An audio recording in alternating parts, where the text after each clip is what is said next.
नमस्कार, आप देख रहे हैं motivation with Meena. NEET exam के बस दिन बचे हैं और तमाम सब्जेक्ट्स के बारे में हमने डिस्कस किया कि आपको लास्ट टाइम 15 दिन में क्या तैयारी करनी है। लेकिन इससे एक और अहम बात है कि एग्जामिनेशन सेंटर में जिस दिन आप जा रहे हैं उस दिन आपको किन बातों का ध्यान रखना, आपका ड्रेस कोड क्या होना चाहिए, फीमेल को क्या पहन के जाना चाहिए, मेल को क्या पहन के जाना चाहिए, कौन सी चीज़ें आपको पहन के नहीं जाना चाहिए, अदरवाइज़ आपको एग्जामिनेशन सेंटर में प्रॉब्लम हो सकती है। आपको ये सारी बातें बताने के लिए मेरे साथ MBBS के स्टूडेंट जुड़ेंगे, वो बताएंगे कि क्या अगर लास्ट टाइम। और एक और बात, जो आपका सेंटर जहां पड़ रहा है आप एक दिन पहले जरूर चेक कर लें कि आपका सेंटर कहां पड़ रहा है, आप वो लोकेशन देख लें। ऐसा ना हो कि आप एग्जामिनेशन सेंटर में ही लेट पहुंचे। ये सारी बातें बड़ी इंपॉर्टेंट होती है। एक तो आप पैनिक से और केओस से बच जाते हैं, दूसरी बात है कि जो आप एग्जामिनेशन सेंटर पहुंचते तो आपका समय भी बचता है। इस बारे में बात करने के लिए और ये जानकारी देने के लिए, अपना एक्सपीरियंस शेयर करने के लिए मेरे साथ हैं पार्थ बघेल और सचिन गौड़, दोनों MBBS के स्टूडेंट हैं। ये अपना एक्सपीरियंस भी शेयर करेंगे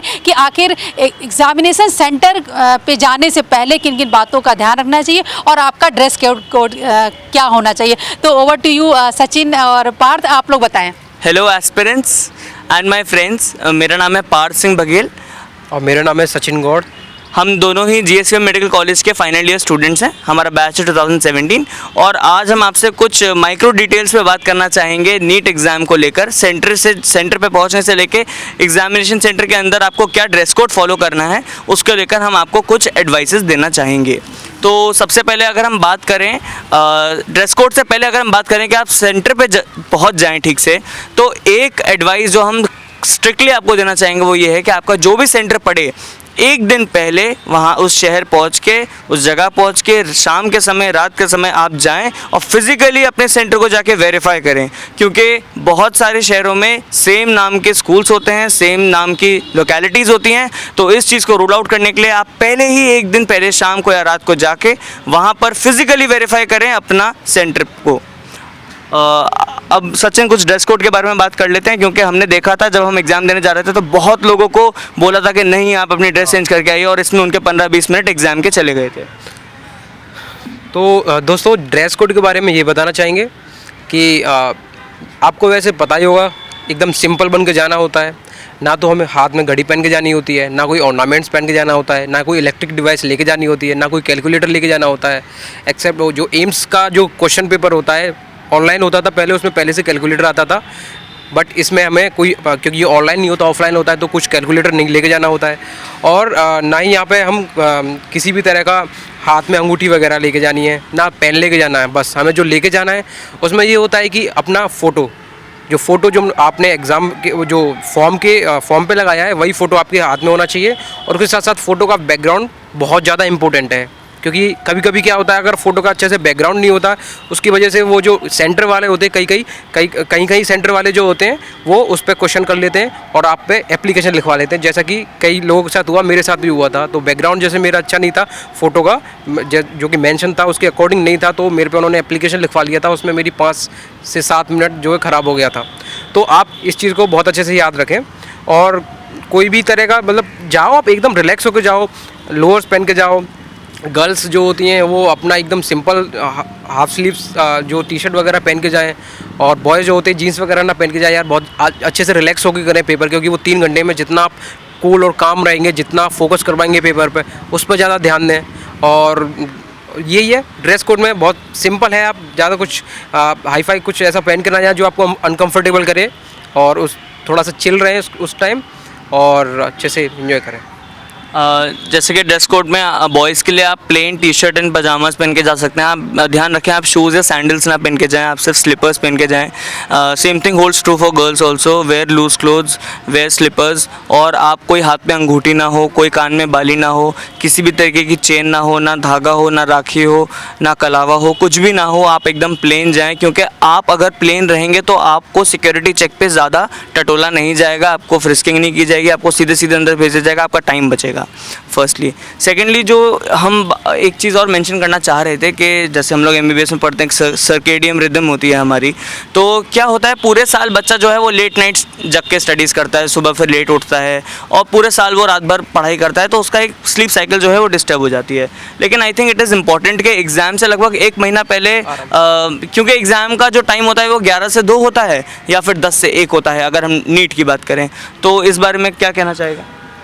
मैं तो यही बोलना चाहूँगा कि जो एग्ज़ाम के लिए बहुत ज़्यादा सीरियस बच्चे हैं वो इन छोटी छोटी चीज़ों पर बहुत ध्यान देते हैं कि उनको ये डर लगता है कि मेरा जो 3 घंटे की परफॉर्मेंस है वो हैम्पर्ड ना हो जाए किसी भी वजह से।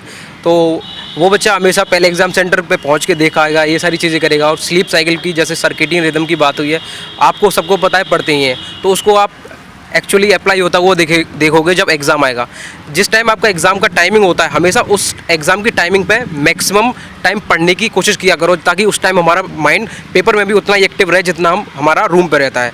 उसी टाइम आप रूम पे पेपर लगाइए। इंपॉर्टेंट बात ये है कि एग्ज़ाम से 1 महीने या 20 दिन पहले हमको अपनी स्लीप साइकिल को नॉर्मल करना बहुत ज़रूरी है। अगर हमने वो नहीं की तो एग्ज़ाम में आपको इसका देखोगे कि उस टाइम आपको नींद आ रही है। तो क्या करो, 25 दिन पहले अपना 12 बजे सो जाओ, सुबह अर्ली मॉर्निंग जागो और एग्ज़ाम का जो टाइम होता है उस टाइम पे मैक्सिमम पढ़ाई करो और थोड़ा सा रिलैक्स करो। तो ये आपको कंटिन्यूअस करना है। आपको क्या करना है, 25 दिन पहले से अपनी सर्केडियन रिदम को नॉर्मल करना है, एग्ज़ाम के टाइमिंग के अकॉर्डिंग ढालना है, ना कि उसके अपोजिट रात भर जाग रहे हो, उससे कोई फ़ायदा नहीं है। आप अपने एग्ज़ाम की परफॉर्मेंस को हैम्पर कर रहे हो इस वजह से, ठीक है। तो आपको क्या करना है, 20-25 दिन पहले से आपको एग्ज़ाम, हाँ उससे पहले आप रात भर पढ़ो, कुछ भी कोई दिक्कत नहीं है, बट उससे पहले एग्ज़ाम के 20-25 दिन पहले आपको कंटिन्यूसली आपको रेगुलरली 12 बजे सो जाना है, अर्ली मॉर्निंग जाना है। और पेपर की जो टाइमिंग होती है जितनी भी होती है 11 से 2 जितनी भी होती है, उस टाइम आपको मैक्सिमम जितनी पढ़ाई कर सकते हो उस टाइम करो, ताकि आपका माइंड की पीक एक्टिविटी उस टाइम ज़्यादा रहे, ठीक है। एक और छोटी सी सजेशन जो हम देना चाहेंगे कि आपको अपनी डाइट पे भी कंट्रोल करना है एग्ज़ाम से लगभग 15-20-25 दिन पहले, क्योंकि एक नॉर्मल ज़ुकाम भी 3 घंटे में आपका काफ़ी नुकसान कर सकता है। तो इसलिए एग्ज़ाम से 15-20-25-30 दिन पहले आप बाहर का खाना अवॉइड करें, आप हैवी मील्स अवॉइड करें, क्योंकि हम सब जानते हैं कि हैवी मील्स के बाद थोड़ा सा आलस आता है। तो आप लिक्विड डाइट पे भी जा सकते हैं, आप अपना ग्लूकोज रखिए साथ में पढ़ते टाइम, ये चीज़ें इंपॉर्टेंट है। लेकिन एग्ज़ाम से पर्टिकुलरली 1 हफ्ता 10 दिन 15 दिन पहले आप बाहर का खाना स्ट्रिक्टली अवॉइड कर दीजिए और घर पे भी हैवी मील्स स्ट्रिक्टली अवॉइड कीजिए। जब आप इन छोटी छोटी माइक्रो डिटेल्स पे काम करेंगे तो वी आर वेरी श्योर कि आप ज़रूर सेलेक्ट होंगे। एक चीज़ और बोलना चाहूँगा मैं, जो बच्चे अपने जिस सिटी में सेंटर पर आए उस 1-2 चीज़ ये देख लें कि वहाँ के बहुत ज़्यादा आपके सेंटर पे पहुँचने के लिए सुविधा है कि नहीं है। कभी कभी क्या होता है, ट्रैफिक में फंस जाते हैं, बहुत सारी दिक्कतें होती हैं और ये एग्जिस्ट करती हैं, होते हुए देखा है। तो एक दिन पहले जाके अपनी ये पूरी ये वाली व्यवस्थाएं कर लें। और अगर आप जा रहे हैं एग्ज़ाम देने, ज़्यादा दूर रूम ना लें, एग्ज़ाम सेंटर के पास ही रूम लें, कोशिश हो सके तो। और टाइम से आप एग्ज़ाम में पहुँचें, 1 घंटे पहले पहुँच जाएँ, थोड़ा सा वहाँ का वातावरण देखें और थोड़ा चिल करें, दोस्तों से बातें करें और उस दिन स्ट्रेस ना लें। आपको कॉन्फिडेंस होना चाहिए, पूरी साल की जो मेहनत है उस 3 घंटे में आप निचोड़ के रख दोगे और आपका सिलेक्शन होगा। तो अगर हम बस समराइज़ कर दें अपने इस सेशन को, तो सबसे पहली चीज़ फिजिकली वेरीफाई कीजिए 1 दिन पहले जाकर अपने सेंटर को, बहुत ज़रूरी है। दूसरा, आप अपनी सर्केडियम रिदम या फिर स्लीप साइकिल को आप उसको नॉर्मलाइज़ कीजिए, एग्ज़ाम के पैटर्न के अकॉर्डिंग, एग्ज़ाम के टाइमिंग के अकॉर्डिंग आप उसको ढालें।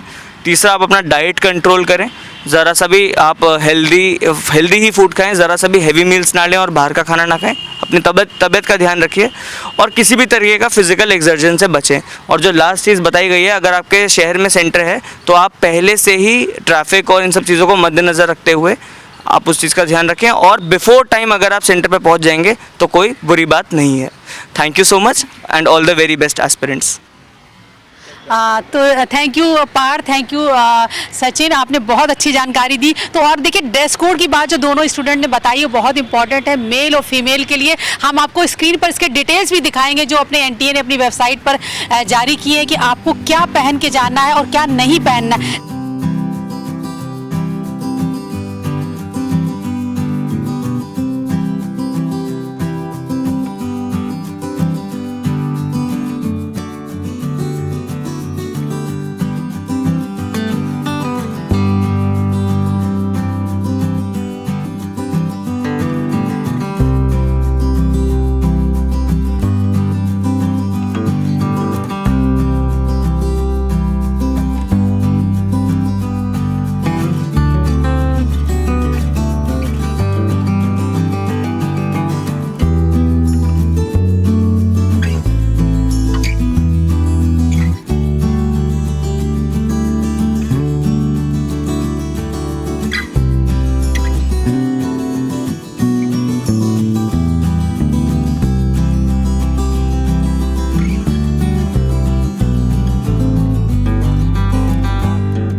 देखिए ये बहुत इंपॉर्टेंट है, अगर आप इस चीज़ को फॉलो नहीं करते तो आपको एग्जामिनेशन सेंटर में आपको स्ट्रेस झेलना पड़ सकता है, आपका टाइम बर्बाद हो सकता है। तो इस चीज़ को आप जरूर एनटीए की वेबसाइट पर भी चेक कर लें कि आपको क्या पहन के जाना है और क्या नहीं पहनना। दूसरा बात ये है, जो ये बहुत इंपॉर्टेंट बात बताई है सचिन ने, कि आप एक दिन पहले अपने सेंटर के बारे में ज़रूर चेक कर लें, कितनी दूरी पर है, कहाँ पर है, कितनी देर में आप पहुँचेंगे। और अगर बहुत ज़रूरी है कि आप 1 घंटे पहले अगर पहुँच जाते हैं तो आप स्मूथली और बिना किसी स्ट्रेस के अपना पेपर दे पाएंगे। So all the best for NEET exam, और उम्मीद करते हैं आप सब बहुत अच्छा परफॉर्म करेंगे। Thank you. आप देखते रहिए मोटिवेशन विद मीना।